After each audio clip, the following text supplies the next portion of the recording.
অনেক ভাই আছেন ঢাকা শহরে থাকেন, তারা বাংলাদেশ থেকে উমরা করার জন্য সৌদি আরব যাবেন। সৌদি আরবে একদিনে ঈদ হবে, বাংলাদেশে আর একদিনে ঈদ হবে। আপনি কি করবেন? আপনি তো সিয়াম শুরু করেছেন বাংলাদেশে, কিন্তু ঈদ করছেন সৌদি আরবে। বা যদি সৌদি আরবে ঈদ না করে কেউ পূর্ব দিকে যায়, যেই দিনে দেখা যাচ্ছে বাংলাদেশের আরও পরে সিয়াম শুরু হয়েছে, তথা ওই দেশে যায় ঈদ, তাদেরও ঈদ অনুযায়ী ঈদ করলে সিয়াম একটা কম হবে। এই পরিস্থিতিতে আপনি কি করবেন? আপনি যেই দেশে থাকবেন সেই দেশে থাকা অবস্থায় যখন ঈদ হবে আপনি তখনই ঈদ করবেন, এবং সেই দেশেরই সূর্য ডুবা অনুযায়ী আপনি ইফতার করবেন।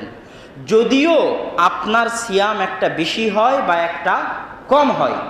যদি সিয়াম কম হয়, পূর্ব দিকে এই দিকে গেলে সিয়াম কম হবে। যদি সিয়াম আপনার কম হয়, তাহলে রমজান মাস পার হওয়ার পর কাজা আদায় করে নেবেন। শেখ সালেহ আল উসাইমিনের ফতোয়া, ফাতাওয়া আরকানুল ইসলাম 394 নম্বর ফতোয়া। আর যদি অতিরিক্ত হয় তাহলে কোনো সমস্যা নাই।